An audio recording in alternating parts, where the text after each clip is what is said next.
Naman Radhika, all of you. Students, this is Abhijit Singh. Welcome you all. Today I am going to explain you all the first chapter of English literature. That's a poem. The title of this poem is Tree Enti Onti Gongolov.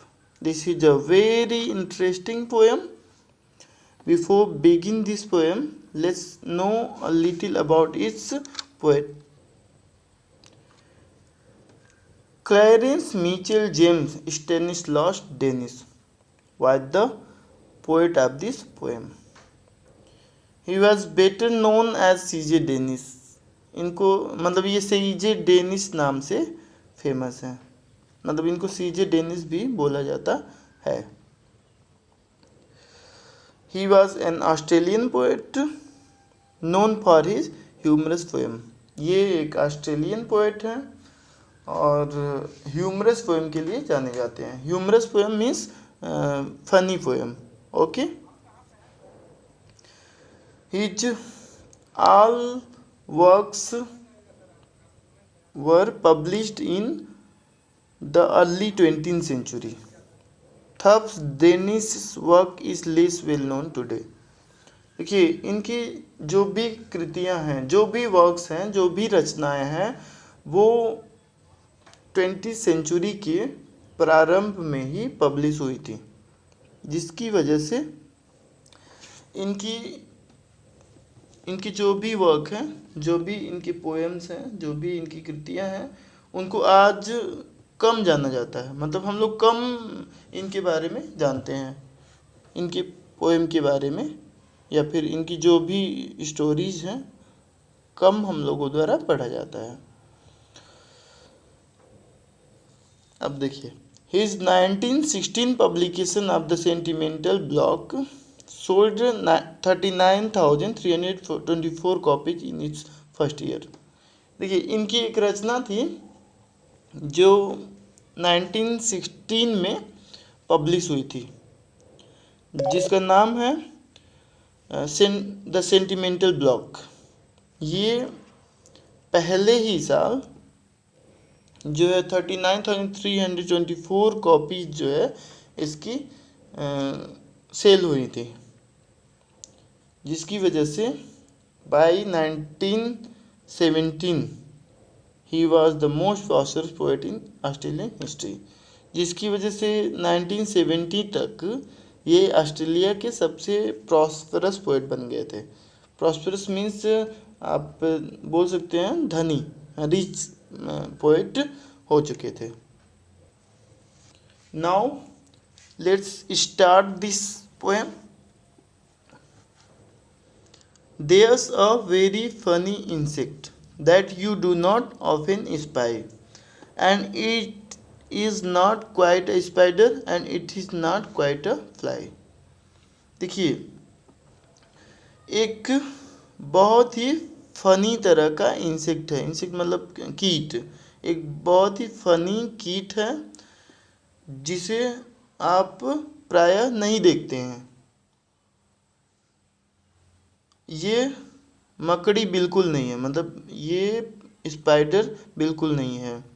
यह fly भी नहीं है. Fly मतलब मक्खी भी नहीं है. It is something like a beetle. अब देखिए, बीटल क्या होता है. बीटल मतलब होता है जैसे कीट, ऐसा इंसेक्ट होता है जिसका जो ऊपर वाला भाग होता है, ऊपर मतलब जो बैक साइड का जो पीठ टाइप का होता है, वो ब्लैक कलर का होता है और हार्ड होता है. आप देखे होंगे ब्लैक कलर का एक कीट होता है, वो जो उड़ता है, ज़मीन पर भी चलता है. तो उस कीट की बात हो रही है कि पोएट बोल रहा है कि वो बीटल जैसा है, कुछ कुछ बीटल जैसा है, और थोड़ा सा मक्खी जैसा भी है. मक्खी कौन? मधुमक्खी. But nothing like a woolly grub that climbs upon a tree.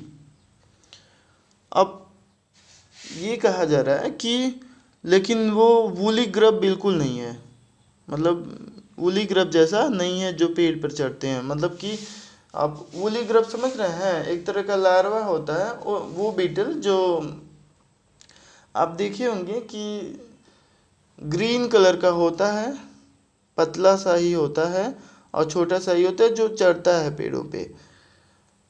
या फिर वाइट कलर का होता है, आप देखे होंगे, जो जैसे लकड़ी उकड़ी रखा रहता है ना ज़्यादा दिन तक। या फिर आरा मशीन पे आप गए होंगे कभी, फर्नीचर का काम जहाँ होता है वहाँ पे आप देखेंगे ना, एक वाइट कलर का कीड़ा होता है जो लकड़ी में ही पाया जाता है, और उसकी मूछें भी होती हैं, तो उसको बोलते हैं वूली ग्रब।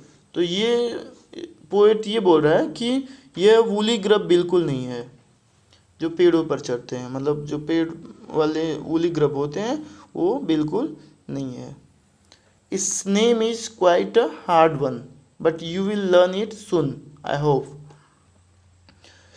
देखिए, इसका नाम थोड़ा सा हार्ड है, लेकिन I hope you will learn it soon, लेकिन मैं आशा करता हूँ कि आप जल्दी से सीख जाओगे।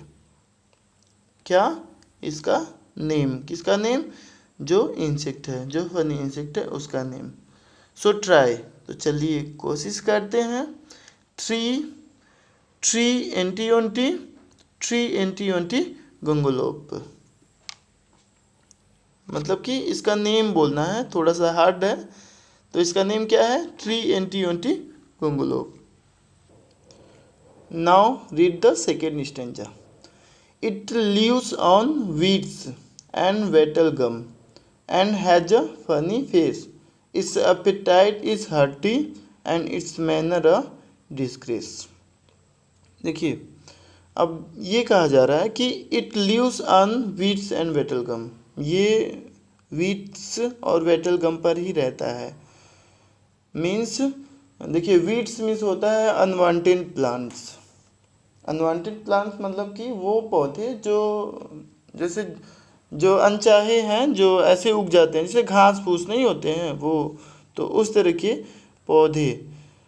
एंड वेटल गम, और वेटल गम वो होता है ना जो गोंद वाला पौधा नहीं होता है उसको, तो ये उसी पे रहता है। रहता है का मतलब ना ये नहीं कि ये पेड़ पे रहता है, समझ रहे हैं? मतलब कि जैसे उसी पे डिपेंड करता है, मतलब ये चीज़ें वो खाता है, Yeats.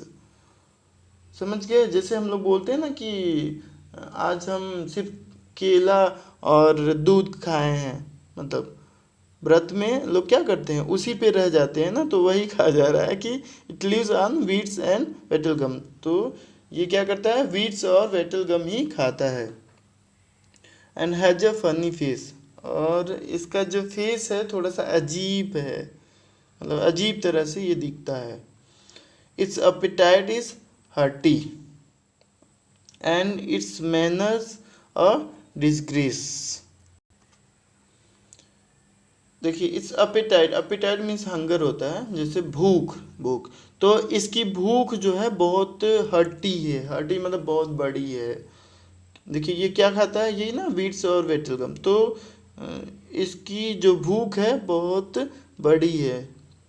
And its manners are disgrace. Manner का मतलब होता है कि इसकी जो हैबिटेट, जिसकी जो इसकी आदतें हैं वो अजीब हैं, मतलब when first you come upon it, it will give you quite a scare, but when you look for it again, you find it isn't there. ये कहा जा रहा है कि जब आप पहली बार इसके पास आएंगे तो ये आपको डरा देगा, it will give you a quite square. तो जब आप पहली बार इसके सामने आएंगे तो ये आपको डरा देगा। But when you look for it again you find is in their, लेकिन फिर जब इसको दोबारा देखेंगे तो ये वहाँ से चला जाएगा, मतलब नहीं दिखेगा। And unless you call it softly it will stay away and मोप। अब पोइट ये बोल रहा है कि ये जो इंसेक्ट है, जब तक इसे आप प्यार से नहीं बुलाएंगे तब तक ये रुकेगा नहीं, मतलब तब तक ये आएगा नहीं आपके पास, और मायूस होकर के चला जाएगा। वो मतलब होता है मायूस हो जाना, उदास हो जाना। तो जब तक इसे आप प्यार से नहीं बुलाएंगे तब तक ये नहीं आएगा। देखिए एक बार और इस स्टेंजा का समरी समझ लेते हैं। देखिए ये जो इंसेक्ट है, जिस इंसेक्ट की बात कर रहा है पोएट, वो वीड्स और गम खाता है।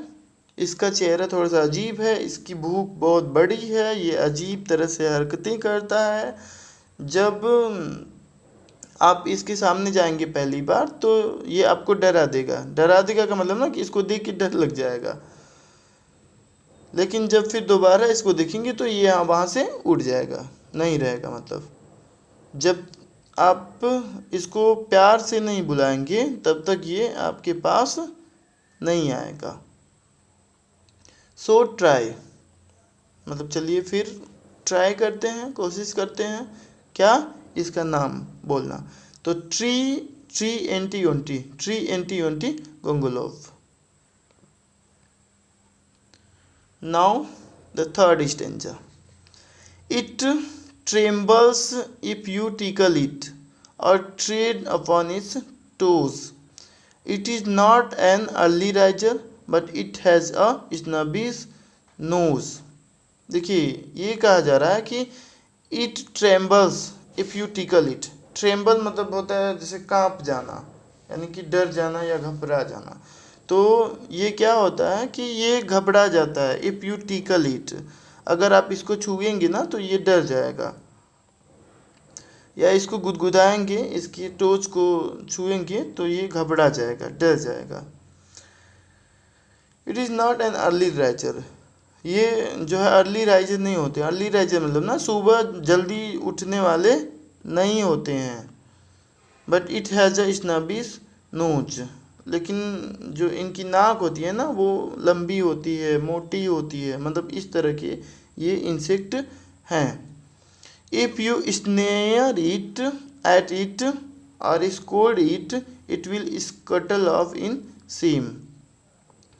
देखिए if you snare it, snare का मीन्स ये होता है कि अगर आप इसको थोड़ा अजीब तरह से इसकी तरफ देखेंगे। अजीब तरह से देखने का मतलब ना कि जैसे घृणा की दृष्टि से अगर इसकी तरफ देखेंगे, या फिर और स्कोल्ड इट, या फिर इसको कुछ कहेंगे, बुरा भला बोलेंगे, तो it will scuttle off in same, तो ये जो है वहाँ से चला जाएगा। स्कटल ऑफ का मतलब होता है कि छोटे छोटे पैरों से ये जो है वहाँ पे शर्म के मारे रुकेगा नहीं, वहाँ से चला जाएगा।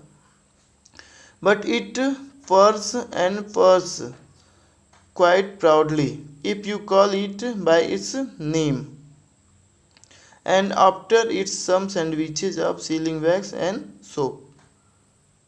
देखिए बट इट पर्स, पर क्या होता है, पर ना, पर यहाँ पे बोलेंगे साउंड ऑफ इंसेक्ट, पर मतलब साउंड ऑफ इंसेक्ट। तो ये जो है साउंड कहता है it purrs and purrs quite proudly, जिसे थोड़ा सा प्राउडली फील करता है अगर आप इसको इसके नाम से बुलाते हैं, तो इसको जैसे प्राउड फील होता है, मतलब आवाज़ें करने लगता है। और अगर इसको ऑफ़र करते हैं सैंडविचेस का, किस चीज़ के सैंडविच, सीलिंग वैक्स का और सोप का। सीलिंग वैक्स मतलब होता है जैसे मोम होता है ना, मोम, तो मोम का या फिर साबुन का अगर इसको सैंडविच ऑफ़र करेंगे तो ये क्या होगा, प्राउड फील करेगा। So try triantiwontigongolope. देखिए ये इसका नाम है इस इंसेक्ट का, ट्री एंटी गोंगोलोव।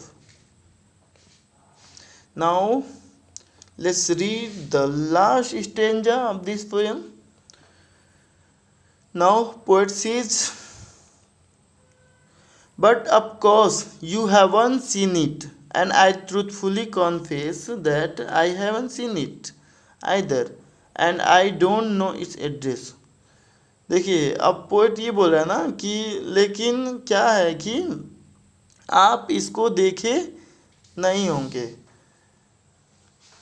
किसको? इस इंसेक्ट को, जिस इंसेक्ट के बारे में पोएट कह रहा है, बता रहा है, वो बोल रहा है कि इस इंसेक्ट को आप नहीं देखे होंगे।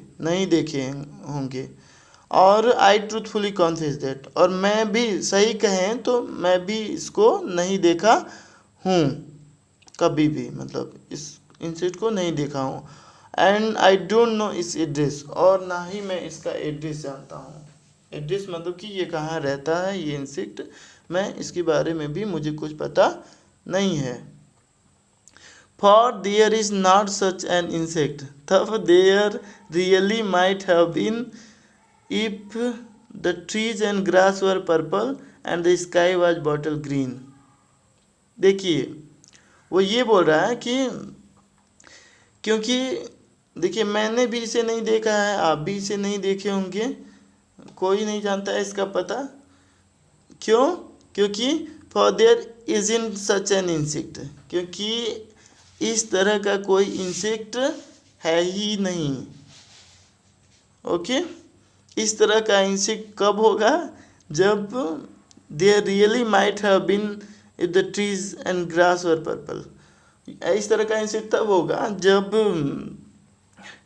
जो पेड़ पौधे और घास होंगे, जो पेड़ होंगे, घास पर्पल कलर के होंगे, मतलब बैगनी कलर के अगर होंगे, और स्काई जो है ग्रीन कलर का होगा, बॉटल ग्रीन कलर का होगा, तब इस तरह के इंसेक्ट मिलेंगे। मतलब ना कि poet is joking, it's just a little joke of mine which you will forgive I hope. देखिए, यहाँ पे पोएट बोल रहा है ना कि बस ये मजाक है, मतलब इट्स जोक।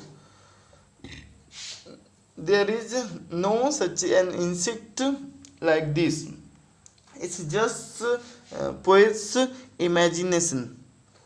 मतलब कि ऐसा कोई इंसेक्ट नहीं है, इट्स जस्ट हिज इमेजिनेशन। यह पोएट का बस एक कल्पना मात्र है। पोएट बस इमेजिन कर रहा है कि इस तरह का भी कोई इंसेक्ट होगा। इसीलिए ये चीज़ें मतलब इसका अपोजिट बोला है कि अगर आसमान जो है बॉटल ग्रीन कलर का हो, मतलब समझ रहे हैं कि वो संभव नहीं है, इट्स नॉट पॉसिबल कि स्काई जो है ग्रीन कलर का हो जाए, क्योंकि स्काई तो ब्लू कलर का होता है, स्काई ब्लू कलर का। ओके, तो जब पेड़ पौधे बैंगनी कलर के होने लगेंगे, स्काई ग्रीन कलर के होंगे, तो इस तरह का कोई इंसेक्ट भी होगा। पोएट मीन से दैट। तो so try triantiwontigongolope. चलिए फिर से एक बार इसका नाम पढ़ते हैं, triantiwontigongolope. Now that's over. I hope you got it story. Thank you.